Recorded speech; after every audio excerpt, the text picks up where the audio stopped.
Ce qui est le problème, c'est démontrer aux gens que vous savez multiplier le capital. Ok. Ça veut dire qu'un jeune homme qui est au Cameroun, Ouais. moi je connais des gens, ok, qui ont commencé l'élevage avec 3 poulets. Ouais. Moi je connais des gens, ok, qui ont commencé l'élevage avec 3 poulets. Ouais. Ce qui est le problème, c'est démontrer aux gens que vous savez multiplier le capital. Ok. Ça veut dire qu'un jeune homme qui est au Cameroun, 3, on parle de moins de 10 000 francs CFA. Ils ont pris les 3 poulets chez eux à la maison. Ils avaient un petit hangar. C'est un discours que beaucoup de coachs tiennent. Non, on a eu plus d'une non, mais laissez-moi terminer. Chaque fois que je vais terminer, vous pouvez le laisser m'interrompre. Non, je n'ai pas dit qu'il est devenu milliardaire. Lancer une ferme à partir de 3 poulets, est-ce que c'est possible? Alors, dans cette vidéo, je vais te montrer que oui, c'est vraiment possible de lancer sa ferme à partir de 3 poulets, comme l'a dit Philippe Simo lors de son interview sur Canal 2 International. Alors, ce qu'il faut d'abord savoir, c'est que la majorité d'entre nous, la population, certains entrepreneurs peuvent comprendre de quoi il s'agit effectivement, mais la majorité des personnes ne comprendra pas de quoi il s'agit et ne comprendra pas ce que Philippe Simo veut par là dire lorsqu'il affirme qu'il connaît des gens au Cameroun qui ont lancé des fermes à partir de 3 poulets. Je vais vous expliquer exactement ce dont il parle dans cette vidéo et je vais vous prendre des exemples pour vous montrer que c'est bien possible. Et toi-même, tu vas te rendre compte que où tu te trouves actuellement, tu as du potentiel et tu as des ressources autour de toi qui peuvent te permettre de créer une entreprise ou alors de faire quelque chose de très grand. Mais c'est ta mentalité qui te limite et te fait rester sur place. En fait, lorsque Philippe Simo dit qu'il connaît des personnes qui ont lancé des fermes à partir de 3 poulets, il a raison. Et je vous explique pourquoi il a raison. Beaucoup de jeunes ou alors beaucoup de personnes dans notre société, à partir du moment où on veut créer une entreprise ou alors on veut lancer un business, qu'est-ce qu'on se dit toujours?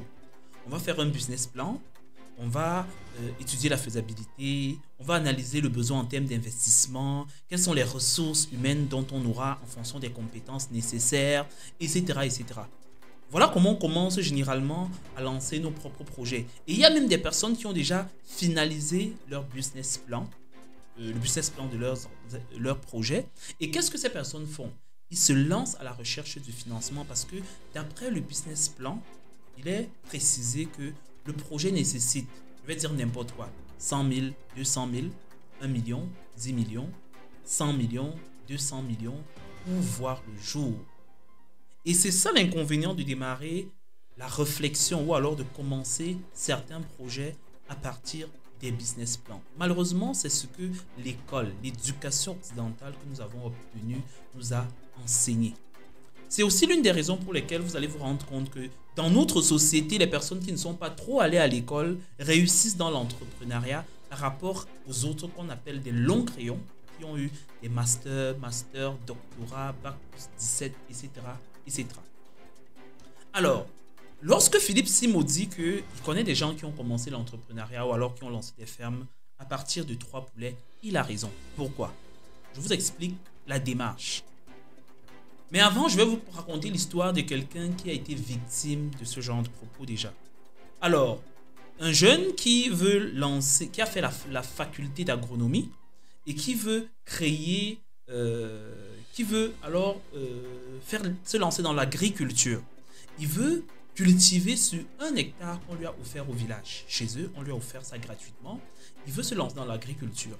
Et en tant qu'ingénieur agronome, ils ont au laboratoire réussi à fabriquer une semence de maïs qui, d'après leur dire, devait produire des épis plus gros. Et sur un seul pied de maïs pouvait produire 3 à 4 à 5 épis de maïs. C'est vraiment, je ne sais pas si je vais appeler ça une innovation, mais c'est quelque chose de super intéressant. Ils ont fait cela en laboratoire, ils ont testé quand ils étaient à l'université et d'après ce qu'ils ont dit, ça a marché. Maintenant, ils voulaient lancer ça sur une échelle beaucoup plus grande. Alors, ayant testé à l'université et ça a marché, qu'est-ce qu'ils se disent? Il faut qu'ils mettent sur pied un projet d'agriculture dans lequel ils vont semer cette variété de maïs-là sur 1 hectare et plus tard sur 5 hectares, 10 hectares, voire beaucoup plus, pour vendre sur le marché local et sur le marché international. Là, je vous raconte une histoire vécue. Qu'est-ce qui se passe alors? Ce jeune homme avec ses amis, ils ont commencé à travailler sur le business plan, le besoin en termes de financement, les engrais, etc., etc. Ils ont étudié ça, comment va se faire la récolte, comment on va cultiver, la main-d'œuvre, etc., etc., jusqu'à la mise sur le marché. Et quand ils font toutes leurs études, ils se rendent compte qu'avec un minimum de 10 millions de francs, ils peuvent commencer. 10 millions seulement parce que là, on est en campagne, la main-d'œuvre et tout, jusqu'à la fin, et les salaires, etc., jusqu'à la récolte et tout, c'était évalué à 10 millions de francs. Et bien entendu, ils devaient gagner beaucoup d'argent. Alors, qu'est-ce qui se passe donc? Quand ils ont fini le business plan, ils se rendent compte de ça. Du coup, ils vont vers les bailleurs de fonds, vers les banques et les microfinances. Ils avaient besoin d'un financement pour leur projet. Et quand ils se rendent donc au niveau de la banque, qu'est-ce qui se passe? On leur dit, ok, vous avez été en laboratoire, vous avez fait ça, c'est très bien et tout et tout. C'est très bien, votre projet magnifique, c'est parfait. Et le banquier leur dit même qu'il pense que ça va marcher. Mais il dit, sur quoi je me base pour être certain que votre projet est bon et qu'il va marcher. Alors les jeunes, ils se regardent, ils ne savaient exactement pas quoi dire à ce moment-là.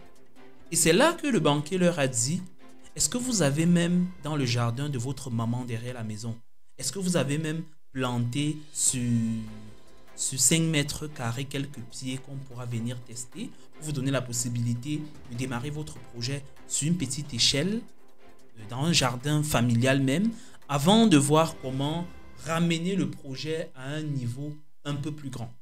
Ça, c'est ce que le banquier leur demande et ils disent non. Et voilà comment ils ont perdu le financement qui peut-être même allait arriver parce que le banquier, quand il leur parlait, il voulait vraiment les aider. Alors, ils ont perdu le marché et plus tard, voilà, ça n'a vraiment plus marché et tout et tout. Ce que j'ai commencé par raconter cette histoire pour vous faire comprendre que démarrer un projet ne démarre pas à partir du moment où vous avez 50 millions dans la caisse ou alors dans votre compte bancaire. Le projet commence à partir du jour où vous avez eu l'idée et vous avez commencé à une très petite échelle. Et quand vous commencez à une échelle extrêmement petite, il continue de grandir et en chemin, vous avez le financement qui vous permet de lancer sur une échelle beaucoup plus grande. Si je reviens maintenant à ce que Philippe Simo disait dans sa vidéo, il connaît des personnes qui ont commencé, qui ont ouvert des fermes à partir de 3 poulets. Comme je vous disais au début de cette vidéo, il a entièrement raison. Pourquoi Philippe Simo a raison quand il le dit? Imaginez un jeune qui est au lycée ou alors un jeune étudiant. Il est étudiant et voilà, sa grand-mère lui offre 3 poussins. Au lieu de tuer et de manger, lui, il arrive chez eux et il lance ça dans une petite salle, dans un magasin. Qu'est-ce qu'il fait donc?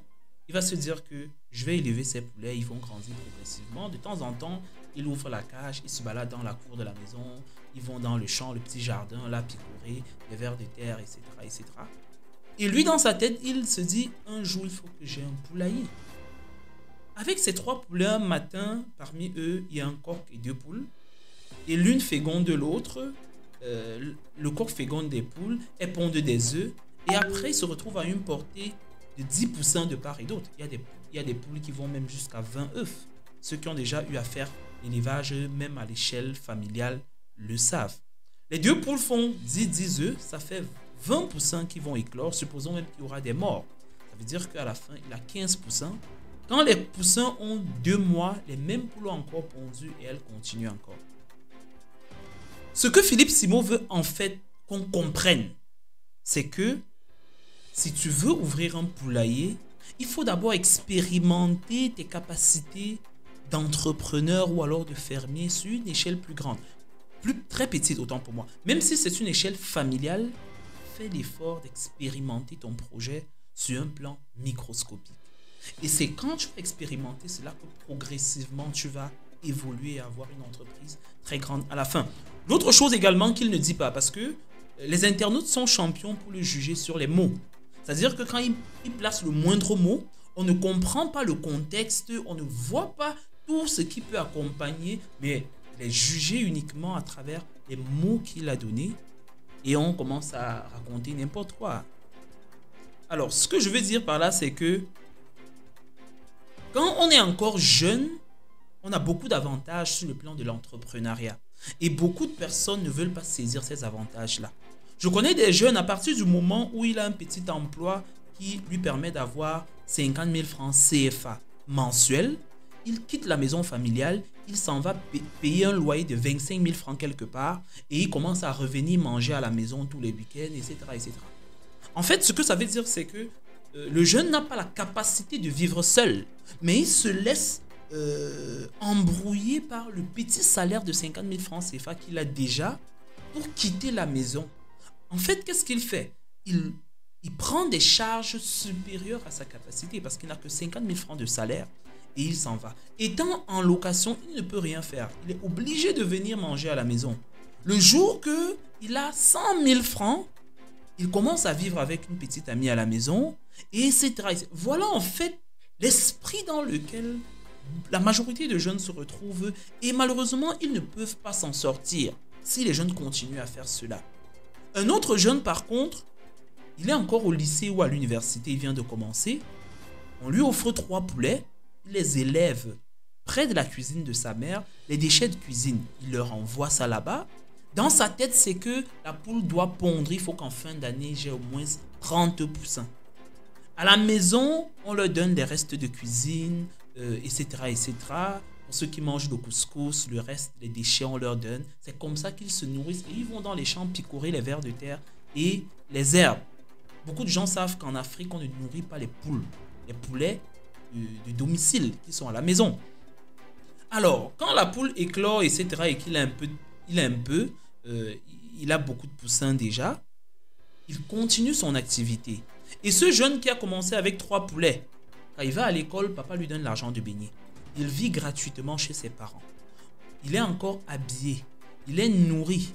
On fait tout. Et quand il vend même ses poussins, les parents n'ont jamais dit « Mets l'argent des poussins dans ma main ici ». À partir du moment où il a 10 poulets, 20 poulets, les parents n'ont jamais dit « Quand tu vends, tu nous rembourses ton loyer, ta nutrition, etc. etc. » Et lorsqu'il va faire ça pendant 1 mois, 2 mois, 3 mois, 1 an, 2 ans, il va se retrouver avec 100, 200 poulets. De temps en temps, il peut dire à maman, tu as un poulet là-bas, on va manger à la maison. Et les parents sont contents de lui parce qu'on ressent des aptitudes d'entrepreneur en lui. Il est en train de faire des choses très intéressantes. Et voilà comment il se retrouve avec une 50aine de poulets. Et à ce moment-là, il peut se dire que, ok, je vais commencer à vendre. Parce que jusque-là, même après 1 an, 2 ans, 3 ans, il peut ne vendre aucun poulet. Il peut se dire maintenant, il faut que je crée un petit enclos à la maison pour élever les poulets à l'intérieur. Et pendant cette première année, 2e, 3e année,